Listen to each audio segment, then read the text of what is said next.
Remember in the last section, we talked about how logs represent exponents.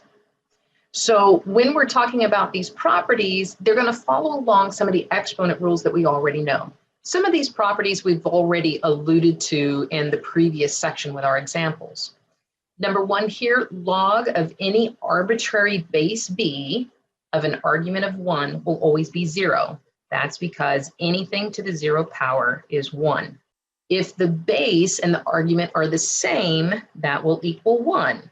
That is because any number to the power of 1 is itself. The inverse property focuses on the fact that logarithms represent exponents.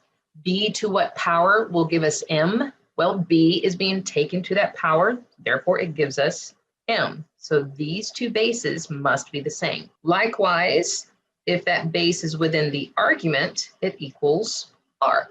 There's a one-to-one property that states if you have two logarithms equal to each other and the bases are the same, then the arguments must also be equal to each other. That helps when we're solving some logarithm equations. Then we have a product rule. This product rule is based on the fact that if we have, let's say, a number x to the n times x to the m, if we multiply like bases, we end up adding their exponents.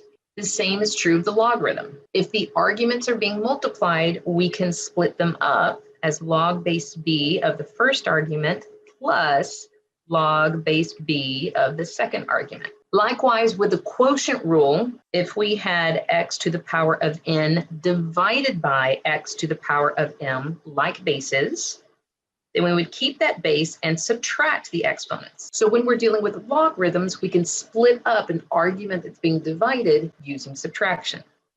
So that would give us log base b of m minus log base b of n. Also with power rules, with exponents, if we had x to the n taken to the power of m, in other words, an exponent to an exponent, we multiply those exponents, x to the n minus m.